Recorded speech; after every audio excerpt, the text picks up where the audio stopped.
Thanks for listening to the Pop Culture Cosmos and the PCC Multiverse.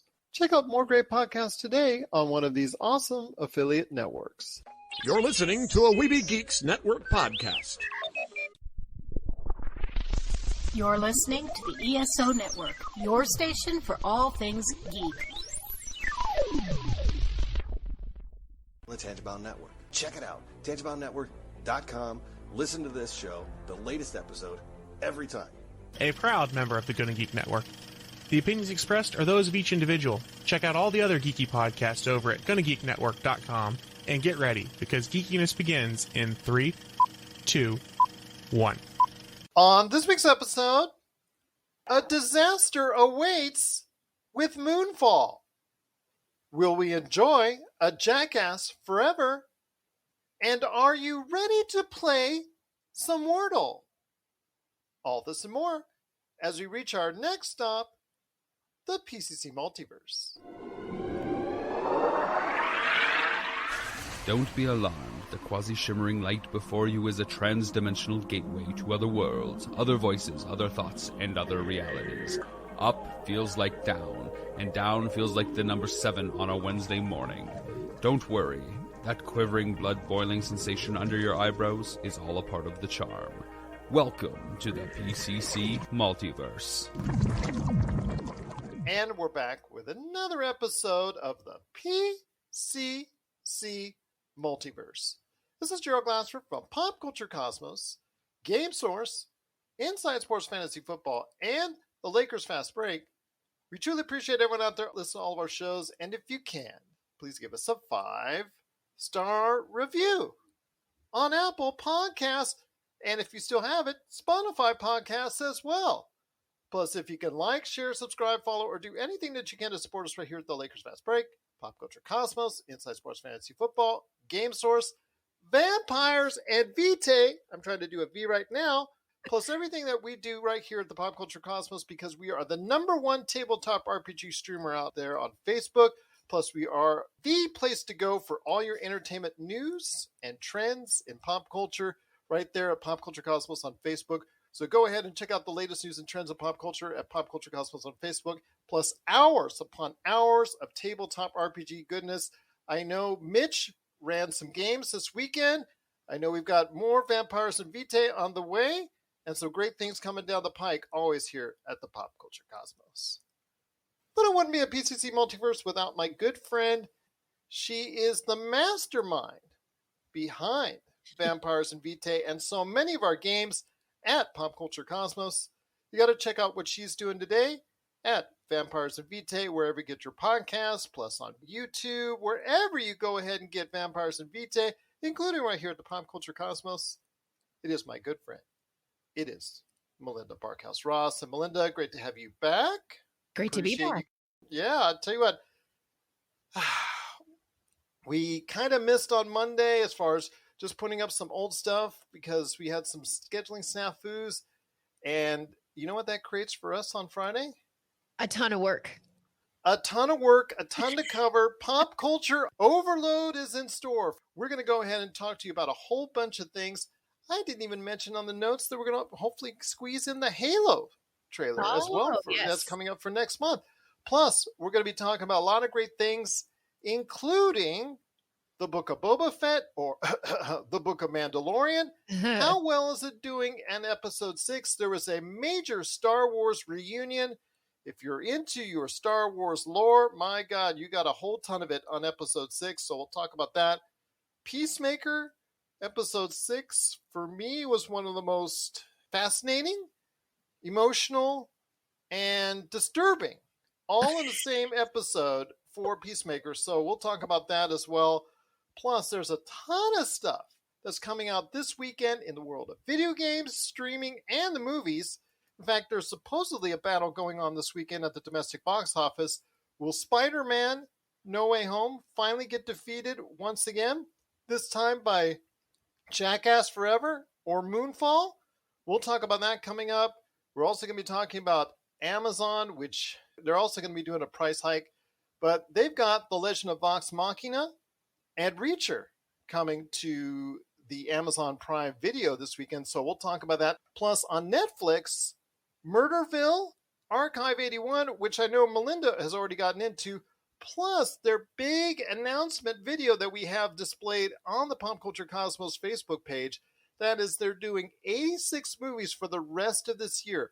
They're showcased a little bit of each on this great trailer that they had, so we'll talk about that coming up here in a bit. Plus, Raised by Wolves, that's coming out on HBO Max this weekend for season 2. Sony buying Bungie for $3.6 billion. Maybe? Kinda? Sorta? We'll talk about that. Plus, TJ Johnson is stopping by with his thoughts on the Sony Bungie acquisition. So we'll talk about that coming up. Plus, Dying Light 2 for gamers out there. That's coming this weekend. And of course, a lot more right here at the PCC Multiverse. But first, my friend, I'm going to say, so that's the show, right? We're done? I got just tired just telling everybody what's Right. going on in this week's episode. Yeah. My gosh. But first, my friend, are Yes. you up for a new game that's everybody's seen it out there on social media, whether you have Facebook, whether you have Twitter, no matter what you have, you've been seeing out there a game that has taken over the world in the past 3 weeks since the start of the year, and that is called Wordle. It was created by a gentleman in the UK as a way to go ahead and honor his wife, who loves her share of crosswords. So he created this app for her as a sign of love. So everybody goes, "Oh, Right. Yes. yes." So that's so sweet. It is. And it's turned out to be a worldwide sensation, so much so that it just got purchased by the New York Times, Wow. famous for their crossword puzzles, Mm-hmm. for what they quote as the low seven figures. So you better just go smack Robbie Ross, your husband, on the head and just say, you know what, Right. make me a game Yeah. as your appreciation to me, Yeah. so we can sell it off for the low seven figures. How Yeah. about that? It really does just go to show you that when you come from a place of love, the sky's the limit, right? Absolutely.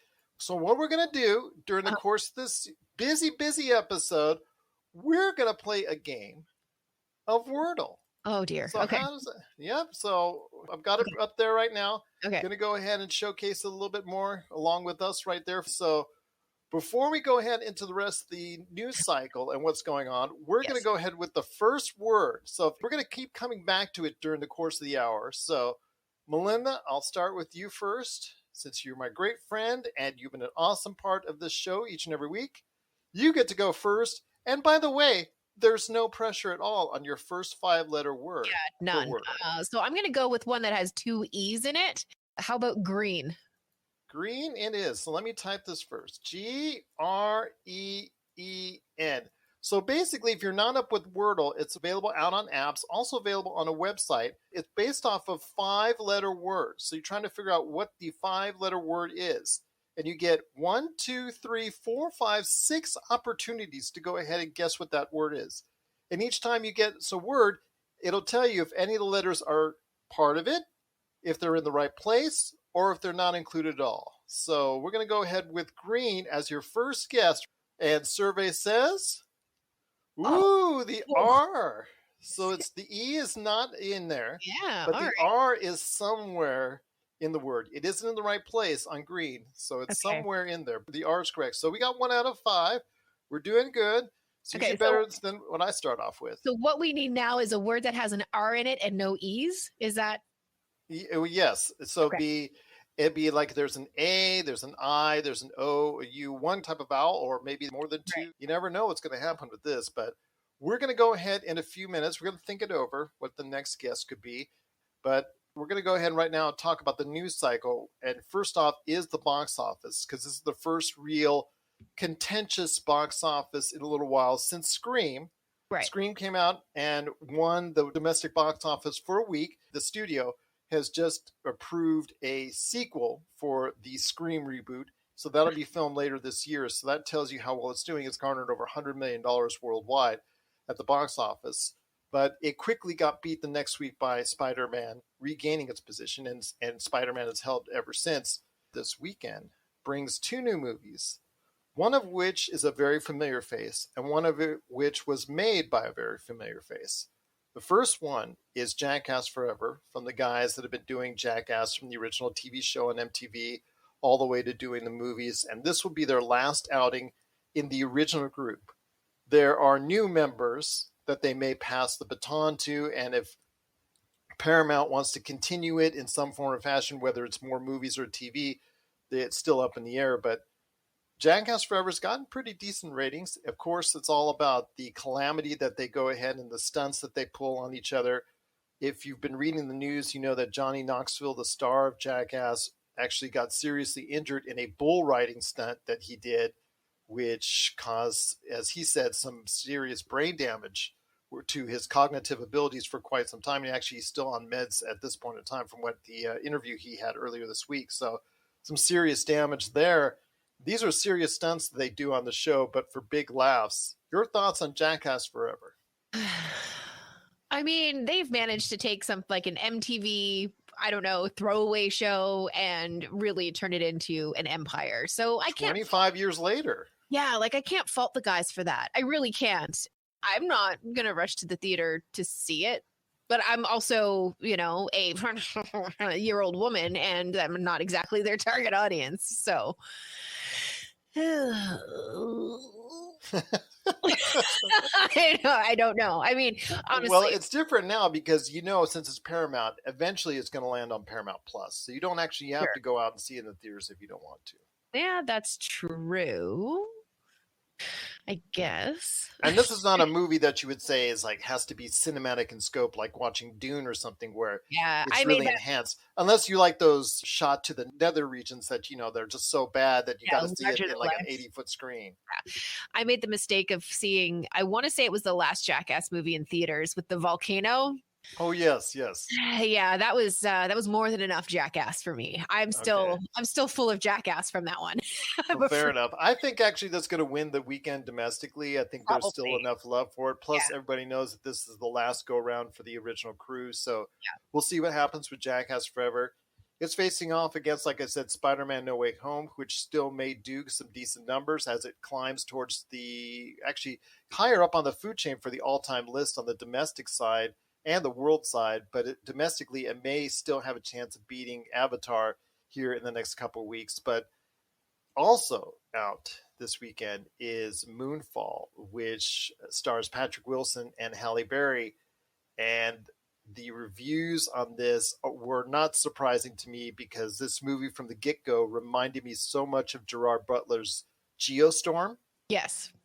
And this was created by Roland Emmerich, who is famous for Independence Day and has been making disaster films. Basically, he's the modern Irwin Allen. Right. And I know Bill Lamond, he actually emailed us about the Poseidon Adventure the other day, and I was telling him about how those 70s Irwin Allen disaster movies, they always made me laugh because it was just like these mediocre celebrities who were past their prime, all trying to see who could die first in these calamities. Right. And I was just laughing because of the bad acting and the way they will all die in such predictable manners. Right. This is pretty much the same thing. This is something that is like Geostorm is just going to be an atrocious piece of trash. It is getting scathing reviews right now on Metacritic. If you look at the score, the average score is 36 right now. And when IGN gave it a 5, that may be one of the highest scores around. So yeah, it's a disaster movie of a different type. It's just a disaster. So, I mean, if you're into space exploration and something alien-ish happening on the moon that's causing and wreaking havoc and destroying the Earth, et cetera, and only Halle Berry and Patrick Wilson can save it. If you're into that, great. But I would wait because it's getting terrible reviews. And I think it's a movie that you can go ahead and catch on streaming one day if you want to play it up for laughs. Yeah. Absolutely. No, yes. I mean, you know, those kinds of movies, though, they have their place sometimes, not always in the theater. It's a popcorn movie. Absolutely. But you got to have really good popcorn. Well, I mean, Werther's Original is now making caramel popcorn. So just go grab some of that and then. Yeah, I mean, it's just not like regular popcorn or like, you know, when you shake the popcorn, you know, popcorn and all that. Yeah, This is something you got to have like premium popcorn to enjoy it because you're going to be sitting through a really crummy movie. That's all I have to say. She's on a that. stinker, but you gotta find I'm sure that, like as you said, you'll find the funny in it. I'm sure. But Halle Berry's like Teflon. I mean, she appeared in Catwoman, which is one of the worst movies of the decade that it was in, and she's bounced back many times over. She's an Academy Award winner, and she'll have other performances. Patrick Wilson is just going to, I think, be in Aquaman 2, so his career is not going to be too dinged by it. So, again, it's Moonfall. It's coming out. It's probably not going to do that well. It's not projected to do that well at the box office, but Jackass Forever, I think, is really going to be surprising to a lot of people how well it does this weekend. But we'll wait and see. And, of course, on the Monday show, we'll report it for you. But your thoughts out there on Moonfall and Jackass Forever. Are you interested in going checking out either one of these movies? Please let us know. PopCultureCosmos@yahoo.com. Hey, this is Chad from Ghost Toasters, and you're listening to Pop Culture Cosmos Podcast. Okay, wait, I can go invisible, right? Because this is the absolute worst. You can certainly try. Okay, so that is that's obfuscation. Close enough. Ovulation. It's obfuscation. Roll your dice. Okay. So I didn't get anything over a 5, but that can. You are still naked. Oh God. The music stops and everyone is looking directly at you, judging. Oh God, this is. The Prince of the City looks very disappointed in you. Okay, this is worse than the dreams that I have about being naked at work. There has to be something that I can do. Vampires in Vitae, a Vampire the Masquerade actual play podcast, Season 2, to Pop Culture Cosmos. We're back on the show. It's the PCC Multiverse. It's Gerald Glasser along with my good friend, Mrs. Melinda Barkhouse Ross. Hello. Who is going to be doing the second go around for Wordle. I'm going to give you the first couple shots and then we'll go and work on it together. Number 2. Try number 2. Okay. Arrow. Wordle, so. Arrow. Okay, so I'm going to type in arrow, everyone. Some R's in it. Let's see what happens. It's got some R's. And no so E's. So we're going to go ahead. This second row for Wordle, our game of Wordle we're playing live on the air, is arrow. So let's see what happens. Ooh, you got the A. So we know the vowel, at least one of the vowels on there is going to be an A. The R is still in the wrong place, but arrow. So at least we know the 2 letters on this word. Again, this is Wordle, which has been a great sensation all over the world right now on social media, and everybody seems to be loving it. But if you're on chat right now, watching us live, you can go ahead and help us out here. That'd be greatly appreciated because we've only got 4 tries left, but we'll wait and see. Yeah, I know. The pressure is going to be on here in a second, especially after my guess. But Melinda, I wanted to ask you this. Yes. When it comes to the Book of Boba Fett, Episode 6, we already talked about how Episode 5 completely changed the dynamic of the series and made it more into The Mandalorian. It was a continuation of what everybody saw in Season 2 of Mandalorian.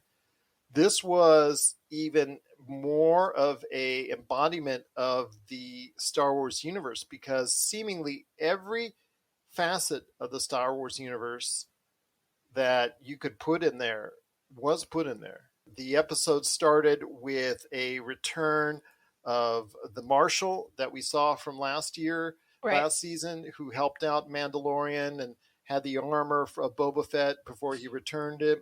Just went back and forth to what we saw with Mandalorian, and we saw Grogu in training with Luke Skywalker, and Ahsoka actually stopped by to talk to the Mandalorian. Right. Grogu never got to see face-to-face the Mandalorian, but the Mandalorian actually from a distance saw the training that was going on and actually did give Ahsoka the Beskar armor that was made for him, i.e. Grogu, in the previous episode. It was so funny because my daughter called me, because I had seen it already, but my daughter called and she calls me crying. Oh, no. And I said, "Are you watching The Mandalorian?" Yes. Are you watching the part where you first see Grogu back on the screen for the first time in almost a year, or actually in a year? Yeah. Yes. He's so beautiful. He's so cute. He's so cute. And she is just bawling away. And I was just like, yep, that's Star Wars all over again. But yeah, like I said, they went all over the place on this one. They went back to Tatooine eventually to go ahead and get back for a few minutes and a few minutes only in regards to what's happening with the world of Boba Fett and the planning of, as far as Boba Fett planning the war with the Pike Syndicate. You also saw the bar that was frequented in Tatooine be subject of a terrorist hit by the Pike Syndicate and be blown up. So Jennifer Beals, unfortunately, she can flash dance no longer because she has been blown up. Oh, dear. Along with everybody there in the bar. So very interesting indeed. And then also it ends off with a preparation for the war ahead, because the last episode is next week of the Boba Fett series. And then it all ends up, like I said, with the decision that Luke Skywalker, who built a Jedi school, as far as this, the Jedi school that got burned down in the Last Jedi or the Skywalker, whenever they did a flashback of when Kylo Ren burned down the Jedi school. Right. It was that Jedi school that was being built in this episode, during the course of this episode. Okay. And because that's what Luke wants to do, and Ahsoka was, I think, trying to help Luke get this school started for Jedi training, and Grogu was going to be the first student. So he sits Grogu down, Luke Skywalker does, and gives him a choice, an ultimatum. I have this lightsaber that was, I think, from his or his father's, I forget, but so he gets a choice. You may keep the lightsaber and continue training with me, or you can take this Beskar armor. And he pulls out the Beskar armor, and it looks like something like a chainmail suit that you would see in the Lord of the Rings. Right. Like the one that Frodo wore in Right. Lord of the Rings. So you get a choice. He set him down in front of him. You get a choice. The Beskar armor or the lightsaber. The Beskar armor, you go back to your world with Mandalorian and you go and kick it with him. The lightsaber, you stay with me and continue your Jedi training for years to come. So you make that choice. And of course, they leave you on a cliffhanger. Absolutely. But we all know, basically, Luke should have said, you take the lightsaber and you continue training with me, and thus ends the series of The Mandalorian. Yeah. Or if you take the Beskar armor, you go ahead and you continue the series and make Disney Plus a lot more money and get a lot more views. Right. You tell me, you decide. You should just put it out that way. That was definitely the forefront of Goku's mind, I'm sure. So when you hear of all these different Star Wars facets, and I didn't even mention the best part, because there was a little sequence in there as far as when this preparation for the battle against the Pike Syndicate, where the Mandalorian, Mando, goes back to the old town that the Marshal's at and asks for the help of the townspeople to fight against the Pike Syndicate, because the Pike Syndicate, Mandalorian knows, is going to take over Tatooine, and that would include the town that the Marshal's running, because the Marshal in the beginning had a run-in already with the Pike Syndicate that ended very quickly. So one of the last parts of this episode also was the Marshal facing off after Mando left, while they're still deciding whether or not they're going to fight against the Pike Syndicate, against a character brought in through the universe from the Clone Wars. Okay. A bounty hunter who was the most feared bounty hunter before Boba Fett in Cad Bane. This blue alien with these big red eyes. And the way they structured it, that part of it just had a very Western feel. It was like a gunfight that was waiting to happen. And Cad Bane basically killed the deputy that was on duty, the young deputy that was part of this. He's only in there for a few scenes. He was killed off. And also shot the Marshal into a point where he may be dying. You don't know that for sure. Tune in next week to find out. But Cad Bane, the villainous Cad Bane, who spoke to the Marshal and told them to stay out of this fight. Don't trust Boba Fett.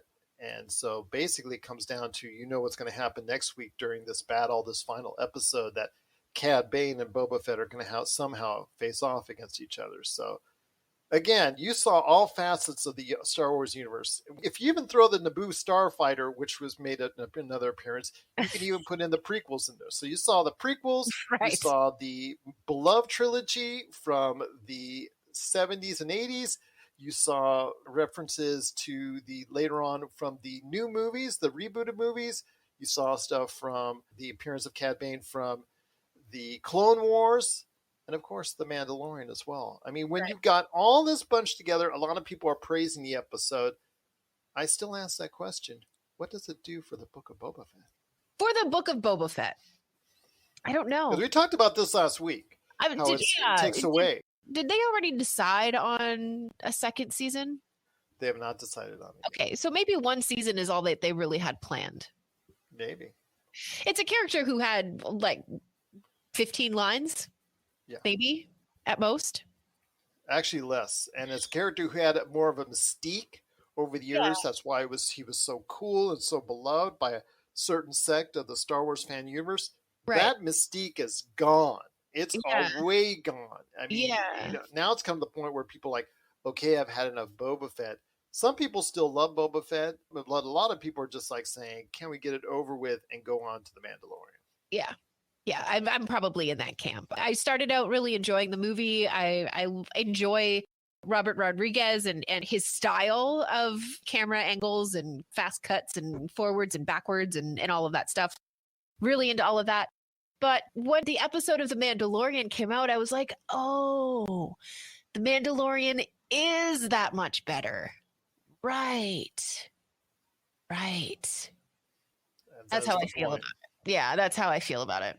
And you're like a lot of other people out there. But Yeah. again, it seemed like a Star Wars reunion on hand, showing so many sides and facets to the Star Wars universe, which made it a great episode. But you're left wondering, what does this really do for the future of Boba Fett? We'll wait and see. But if you like the episode 6 for Star Wars, The Book of Boba Fett, please let us know. popculturecosmos@yahoo.com. Well, before we hit the break, Peacemaker episode 6, like I said, was a very interesting one, very emotional, very disturbing at points, and also a little bit funny as well. But from the beginning, where Peacemaker's put in a situation where it's superhero day, where they brought him into a classroom and he had the fun with the kids, which was a very light moment before a very heavy and gory episode where the butterflies take over the police force and set up a battle for next week, along with so Peacemaker on one side, he has to deal with this alien force of these people that have been taken over by these evil butterflies, aliens from another planet. They just pop in your mouth. It's a very gruesome way that they do it. They just pop in your mouth, they're on your brain, and they start taking over, and you're dead. Once they take over the nervous system, that's all she wrote. Yeah. So now they're controlling all these policemen, and it's really looking grim there. And on the other side, he's got to deal with his father, the White Dragon, the white supremacist dragon that he is, gets out of jail, puts on the costume, and now he's ready to go ahead and kill his son, which is Peacemaker. So, yes, in other words, it's going to be a very interesting episode 7 and 8, because there's 2 episodes left for that series. I'm not going to say people should come back in and give it a chance if they don't want to, if they've been turned off by it before. I can't say I blame them, because at times this show has been disturbing. This times this show has been a little bit boring. This times this show has been very interesting and funny. So it's been all over the place, but this episode did do a pretty good job of trying to convey what it's doing, but it did so in a very disturbing way at times, because again, the way the aliens possess you as humans out there, it's kind of disturbing. And I was like kind of taken aback by that, because I was like it was very light for a little while, then all of a sudden they hit you with this heavy stuff. Right, yeah. And then at the very end, they hit you with some emotional stuff as far as how Peacemaker is trying to deal with all this. And yeah, it was all over the place. And I can't say that's a bad thing when an actual episode gets you riled up to the point where you're actually emotionally invested, because that's the idea. Yes. But it's kind of strange, though, that it's taken the turn that it has. But it's very interesting to see what will happen with Peacemaker. If you've stuck around, I know you're probably excited for the next 2 episodes, but have you heard, outside of myself, any word on people watching Peacemaker out there? No, I haven't personally. And, there's a good chunk of my time is spent talking to people about games they're playing and shows they're watching and, all that kind of stuff. So the fact that nobody that I've talked to has really said anything about being a viewer of Peacemaker is, well, if I was a showrunner, I would be concerned. I had said before that James Gunn has heard good things about it, along with getting another spin-off for the Suicide Squad, that there's going to be the possibility of a second season. It's not been confirmed, but that there could be a possibility of a second season for Peacemaker. Right. So I guess it's on the right track. You never know. It's been very interesting to see how this lays out for Peacemaker. So I guess since I'm 6 episodes in, over 2/3 of the way through, I think I'll stick with it for the rest of the series. So we'll go ahead and keep on reporting it from here. But if you've got thoughts out there on Peacemaker, please let us know. Episode 6 was probably the most impactful of the entire series. So I want to hear your thoughts on Peacemaker and where it stands heading into the final 2 episodes of that first season. Please let us know, popculturecosmos@yahoo.com. But before we head to the break, my friend, I got to go ahead and guess on a word for Wordle for number 3 spot. So, the pressure's on. The pressure's on. It is. Okay. All right. So I don't think I made it very easy for you either. I think I picked 2 terrible words. That's okay. That's okay. So we're going to go with, maybe I'll do STAIR. Stare. Let's see what we got there. Nice. Ooh.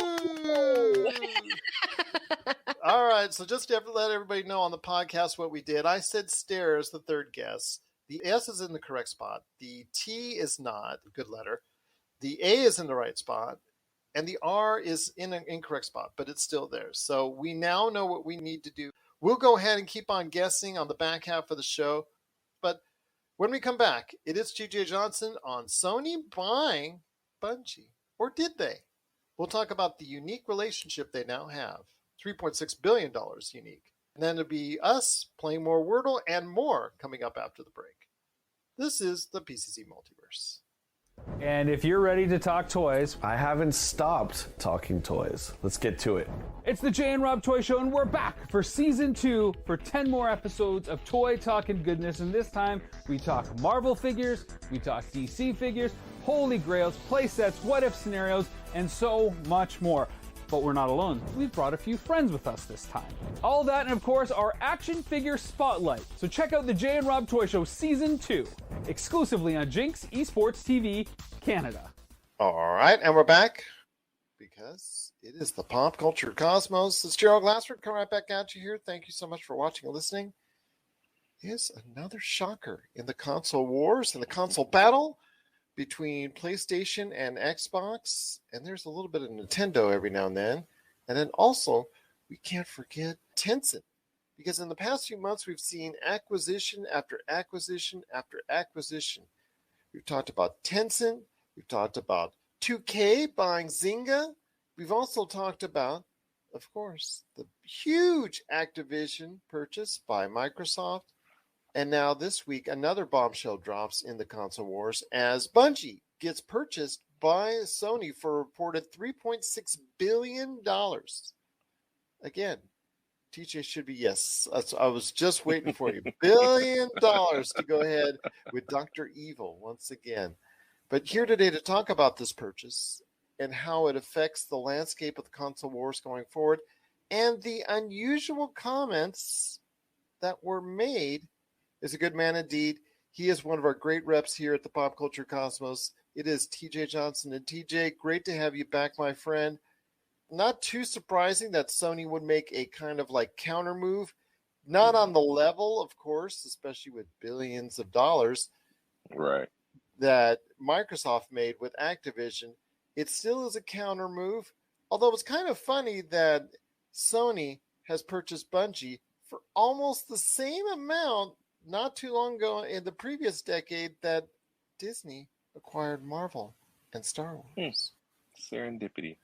Yes. Who got the better deal on that one? I wonder. So when I heard about it, I said, that's interesting. I said, isn't Bungie the company that created Halo and did all that for Xbox, and then they went independent and now they they actually on... Yeah, because Microsoft owned them, and then they, I guess, purchased themselves out. They're right, bought themselves out. Yeah, so they bought themselves out. So here's my thoughts. My thoughts on it's kind of it smells like desperation. Now Sony will tell you that we've been planning on this for months, so this is not in any way. This is not in any way about what Microsoft purchased. That's what Sony will tell you. I mean, and if they tell you anything else, then they would be doing themselves a disservice. That's their job, right? It's their job to put the gloves up. Even if you're hurt, you put your gloves up. You never let them know. So they did this purchase, this acquisition. And first of all, let's talk about the amount of money that they spent on this. Billions for Bungie. Billions. So you think Bungie is worth the same amount that Disney paid for Marvel? Well, I understand the rates of inflation and all that comparative to over a decade ago, especially when you're talking about the acquisition of companies. But this is a company, yes, they do have the pedigree of Halo, and they have the mixed pedigree also of the Destiny and Destiny 2 games, which mixed. Yes, because Destiny came out to such a huge response initially. Unfortunately, part of that was lukewarm reviews and a lot of people wanting, after just a short period of time, people lining off and then having their own base. They acquired over the course of their time a solid, yet not as large as once believed or once thought could happen, as far as base of players that would continue to love and play the game as they fed out content for both Destiny and Destiny 2. I was one of those players that got on the train early for Destiny, saw what I liked initially with that huge release as far as in advance of the actual game release. They came out with that content that they brought out. I remember it was one of the most downloaded demos of all time, and then I actually got into the game a little bit, but it became a little bit of a slog. It became a little bit of a underwhelming experience, and the campaign was nothing to really write home about. Destiny 2 came around, and a lot of people like myself never even got really into it. I know there are a lot of people who still play it today, but it's not to the level I think that Destiny was believed. This whole Destiny universe was believed to have. Destiny, I think, with the Bungie pedigree coming from Halo and all that, was to believe this game was supposed to reshape the future for the games industry going forward, and it never even came close to doing that.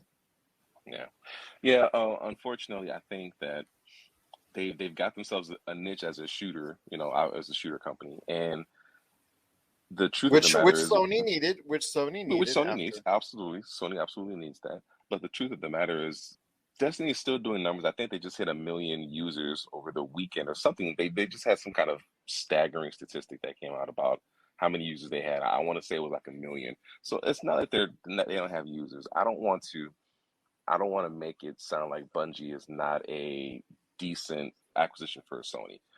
I just don't think it's worth $3.6 billion.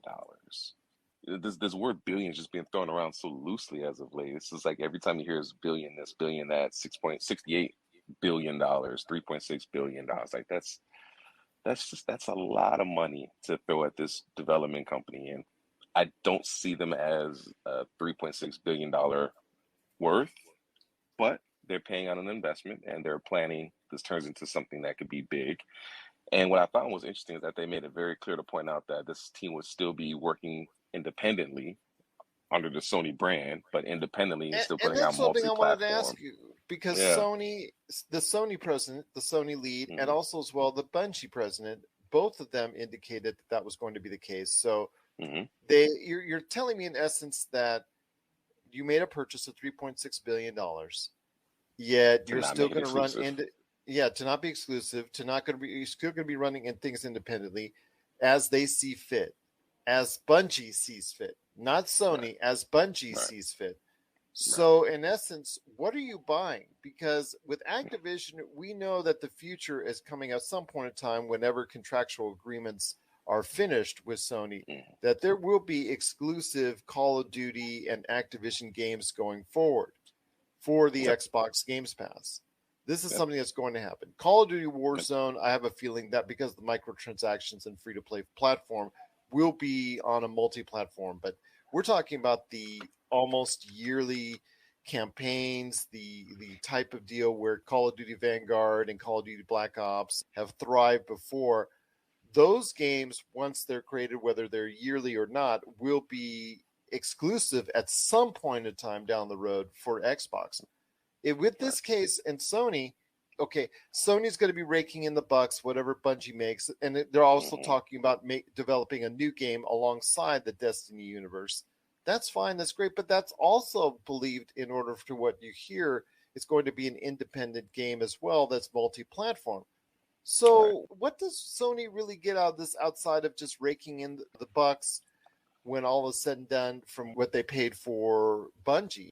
what does PlayStation itself get out of this outside of just some monetary gain? I think this was probably just a monetary gain. Listen, you have to remember these console wars are going to continue going, but the biggest hindrance to these console wars is the fact that they're having a problem getting consoles to the consumers, right? This has been the same issue since day one. So because that's been an issue since day one, these companies are going to have to figure out multiple ways to create revenue.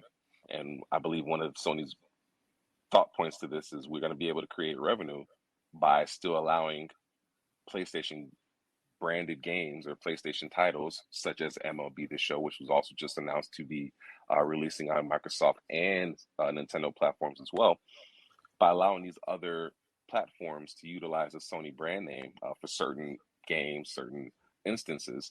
They're realizing that they have to be able to make more money in multiple ways other than just using a console, because they're having difficulty getting consoles in consumers' hands, to the point now where they're still making more PlayStation 4s because they can't keep up with the PlayStation 5 demand. So I think they're realizing that you've got to look at an overall big picture about revenue and not just look at it from a console standpoint sales. You got to figure out a way just to make money. With Xbox Games Pass, as we talked about in our previous conversation, when it comes to the whole acquisition with Activision, and the ultimate goal is just to push the Xbox Games Pass on whatever platform that you buy it on. It's so funny because you talked about MLB The Show, and MLB The Show last year was on Xbox Games Pass the same time you had to buy it for $60 or $70 on the PlayStation. That was crazy. People were saying that's crazy. Of course I'm going to play the Sony game on the Xbox Games Pass. But when it concerns the multi-platform type deal, I mean, it doesn't make much sense, like I said, outside of a monetary gain, unless that multi-platform is PC and PlayStation. If it is still going forward on a multi-platform which includes Xbox for all their games, then really does it really make sense? I mean, you're supposed to get exclusive studios to build exclusive games for your platform. They're not having the same kind of luxury that Microsoft does, that is allowing Xbox Games Pass to be put on every single conceivable platform, as far as on your iPad, eventually on your TV, on your cell phone, et cetera, et cetera. I have to imagine that these guys are in charge for a reason. Jim Ryan is in charge for a reason, that they know what they're doing, or that they have some type of grand vision that we obviously are not privy to, being down here on the, being the grunts on the ground. We're not privy to that kind of information. But I'd have to imagine that they think that they're doing something big and that they're making big plans to move forward. So we'll see what Spartacus does. I think that this is just more of a way to increase their revenue stream. Granted, it cost them $3.6 billion to start it up, but I'm presuming that they're feeling like they're going to get a good return on that investment. Otherwise, they wouldn't have invested that money. So, of course, time will tell. Time will tell, bud. Well, there's still more, I'm sure, in the offering coming up for all these major companies. Again, Sony purchases Bungie for $3.6 billion. Still, they're going to remain somewhat of an independent company, so there's going to be a very interesting relationship going forward between these two. What's going to be the next domino to fall in this seemingly never-ending video game race? I don't know. Tencent just bought Sumo Group last week for $1.27 billion, even though they don't do some of the other games. They've still done Sackboy, they've done stuff for Sonic. They're still a decent enough studio where they can produce out some games, so Tencent now owns them. I mean, the dominoes keep on falling, so it's very interesting to see where this video game console war, well, I shouldn't say console war, content war, as it's been discussed, video game content war, see what dominoes continue to fall, but it's very interesting indeed. But TJ, I cannot thank you enough for stopping by, sharing your thoughts on this. Any last thoughts on this on the way out? Because, Tencent, again, they purchased a lot. Microsoft has made some purchase. Nintendo, what's happening with you, my friend? Sony's even buying stuff too. I think it's important that that Nintendo just says, you know what, you guys shoot it out, and we'll still be here doing what we do. Sometimes you have companies that are just fine being where they are. Nintendo is always going to be a household name. Nintendo is always going to be a name that is synonymous with family, fun, entertainment, That's not going to change. I don't think it's necessary. I think it'd be different if they were one of these titles or one of these companies that are looking to just continue to be innovative and be the future and be the leading game console maker. They're looking to ensure that their name is still known, that they continue to rank in sales, which they have. I mean, Nintendo Switch is still one of the highest selling consoles to date. Of all time, going over 100 million in sales. Nintendo's like, I don't have to do that. You guys have fun with your technology jargon and your battles and your teraflops, and we're just going to keep putting out content that people enjoy and that people have fun with. And we're going to just keep doing what we do. You guys have fun with that. So, no, Nintendo's cool. Nintendo's just going to chill and do what Nintendo does and let those chips fall where they may, and, let the best man win. And rake in the money, indeed. And rake in the money. Yes, sir. Yes, absolutely. Once again, it's TJ Johnson. Truly appreciate everything that you bring to the show. Your thoughts on Sony purchasing Bungie. We'll see what happens for the future for Bungie going forward. We'll see what happens for the future of PlayStation. Will there be some exclusives in the offering? One now that Sony owns, or at least kind of has the controlling rights for Bungie. I mean, Bungie has skipped out on this before with Microsoft, so who's to say that they won't like the arrangement and give them the $3.6 billion back? So we'll see. They've done it before. But it's a very interesting relationship that's now been created between Sony and Bungie. Truly appreciate you talking about it. Hoping there will be more dominoes to fall in this content race. We'll see what happens. But TJ, it's great to have you back, my friend, talking Sony, talking Xbox, talking whatever you want to talk about right here at the Pop Culture Cosmos. If you're in the Las Vegas and Henderson areas and are looking to buy, sell, or trade the best in classic or current video games and pop culture collectibles, there's no better place to go than Retro City Games. From Xbox to PlayStation, Nintendo to Atari, the great crew at Retro City Games provides the best place to go for all your gaming options. Stop by their two awesome locations in Henderson and also the Las Vegas Strip, or follow Retro City Games on Facebook and Instagram for all the latest deals and new items. Without a doubt, there's no better place to go for your gaming needs than your friends at Retro City Games. And we're back with the show. It's Gerald Glassford along with my good friend, Mrs. Melinda Barkhouse-Ross. We're here playing Wordle, talking pop culture. I want to thank so much TJ Johnson for talking about Sony by Bungie. And before I go ahead and ask your thoughts on this purchase, because I know you've got a little bit to say on that, especially after what Microsoft did, you get the next guess on Wordle. So we're so updating everybody on Wordle. We've got an S correct in the right spot, got an A correct in the middle, and an R that's a correct letter, but it's in an incorrect spot. So I want to hear your thoughts on this. What's your next word you have on the list there? Gee whiz. Gee willikers. Oh my gosh. I don't know. Gerald, I don't have a word. It took me that long to come up with slash and smash, to be honest. This is why I don't play word games. Or to use an N, so you can't say like snake or anything like that. Right, yeah. And like R is out, O is out, T is out. Wow. This is too hard. Did you put this on the most difficult setting, or? No, I don't even have it on hard mode. I'm just putting up for everybody on there on the screen those settings. Oh gosh, it's not even. That's what's terrible about this. Thank goodness. How's there a hard mode? This is hard already. Right? What about smack? But there's no R. Oh, that's right. See? Right? I mean, it could be snack for that matter, but there's again no R. So smart. Nope, there's no T. No T. Huh. Smark? Snark. No, you used the N already. Oh, that's right. Oh, geez. I'm going to say S-H-A. Shard? Yeah? Like a shard of glass? Yeah, even sharp.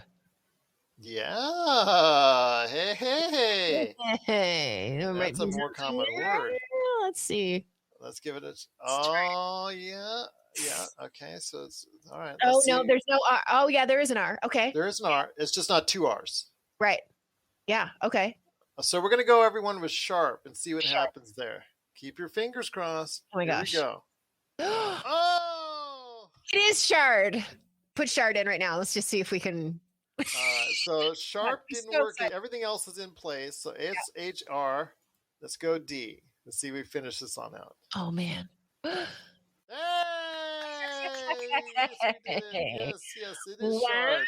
Wow. I was right. Yes. But you helped me on that path. You helped me on that path with some great guesses. No, so I yes, took you right off of that path. No, it's a team effort. Team no effort. way. Yes. Sure. Yes.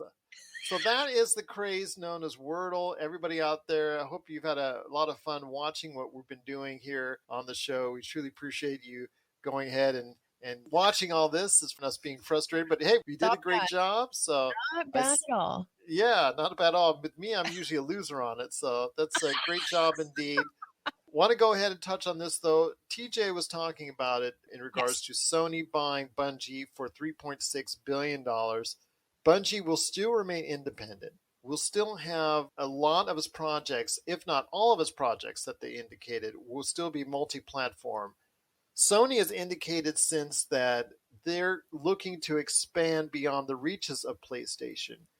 And for Bungie, this is great because they get an influx of cash. So your thoughts on this? I mean, it's not exactly the touche that we saw with Activision Blizzard being bought out by Microsoft. Maybe they'll make a Diablo clone at Bungie to go ahead and appease you if Diablo gets taken away from you and you get mad and you go up to Seattle to Microsoft and hear the police on the news.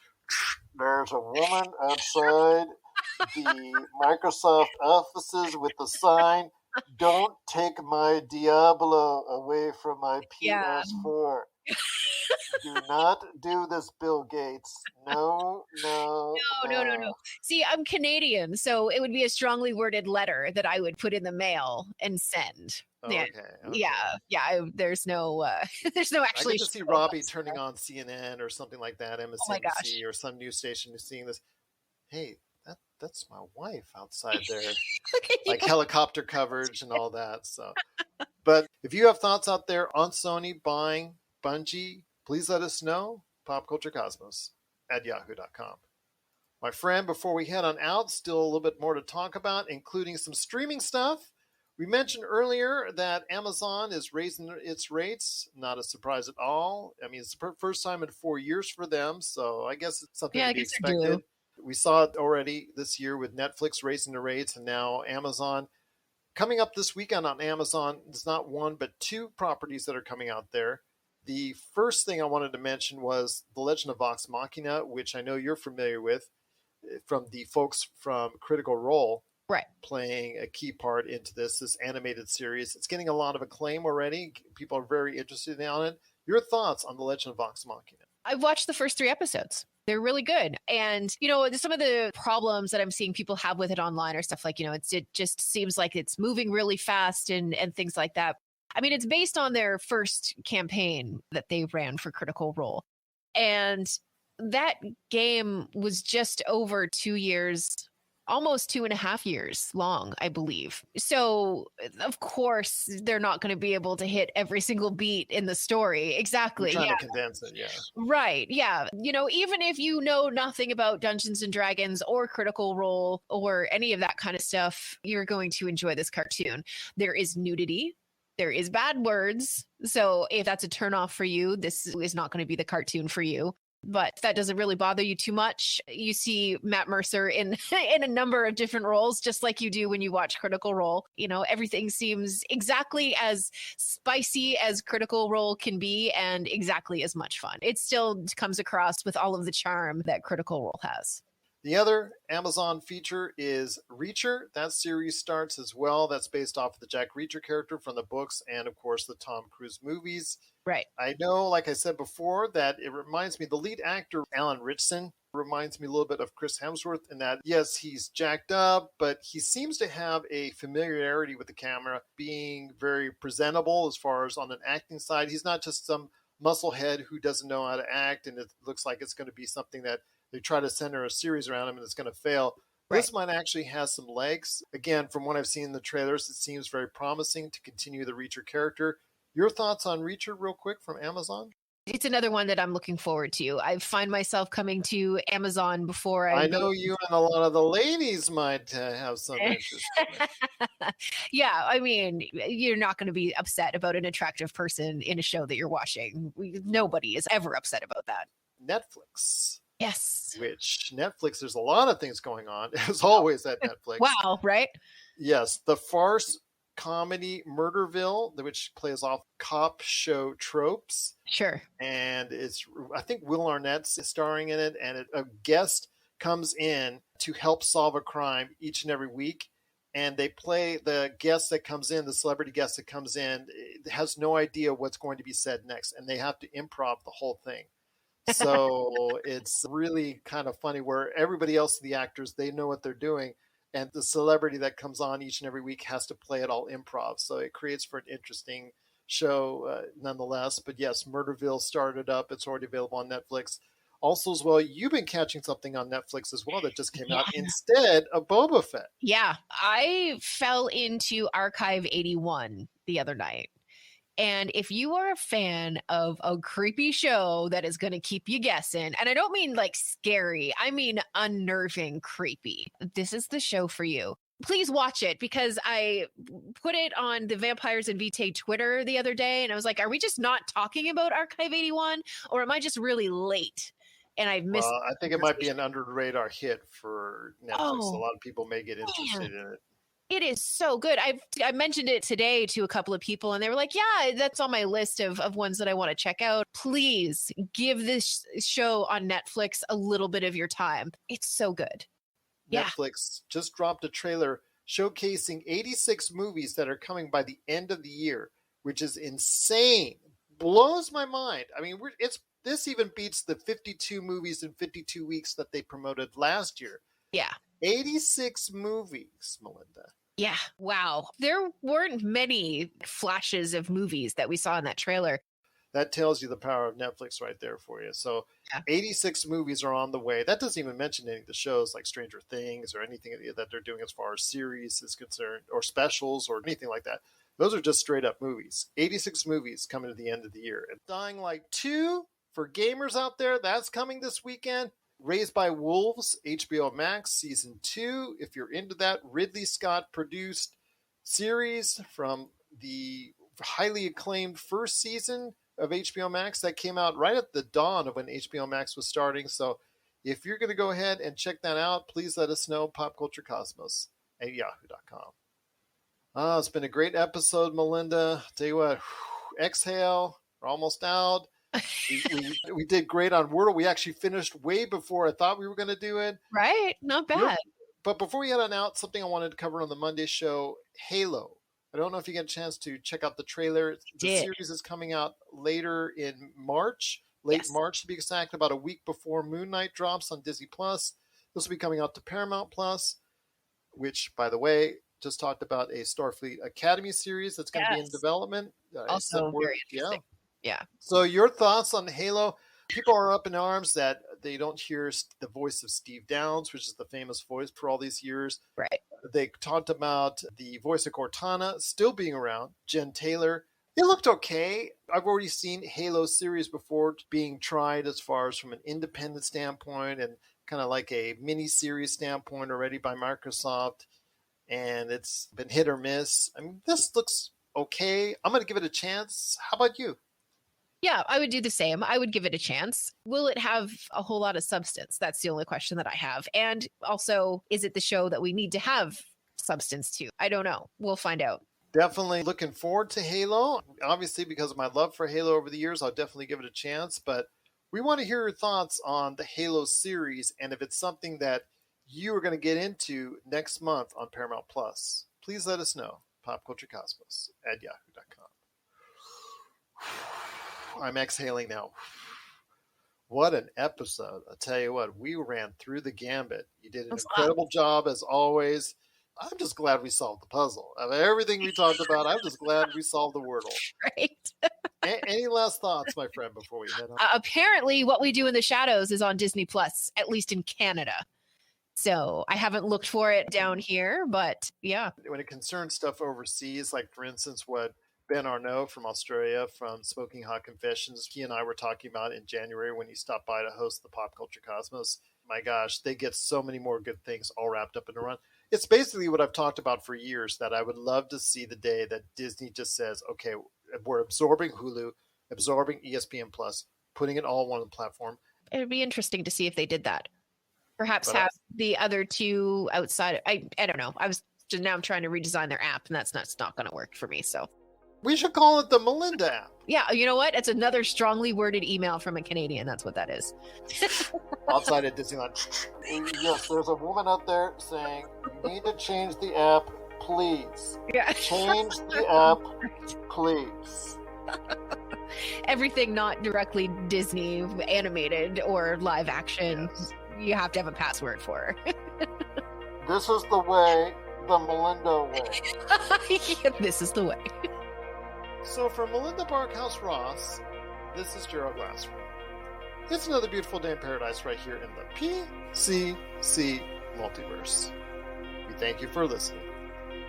And here's hoping you have yourself a great day. Hey Martha! What? Do you like nerd stuff? I do! And do you like adult beverages? I super do. Well, then you should join us with a drink. With a drink! With a drink! But first, let's talk nerdy. Clink! On the ESO Network. We'll see you on Tuesday. Maybe next Tuesday. Maybe.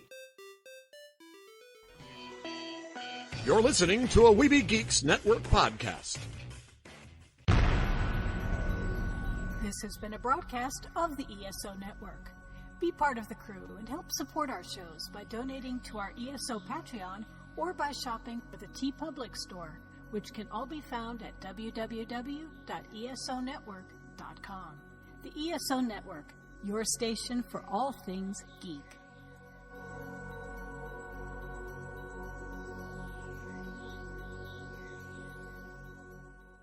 Tangent Bound Network.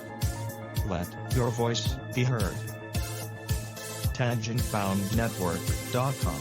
Thanks so much for downloading the Pop Culture Cosmos, and stay tuned as more great podcasts are on the way.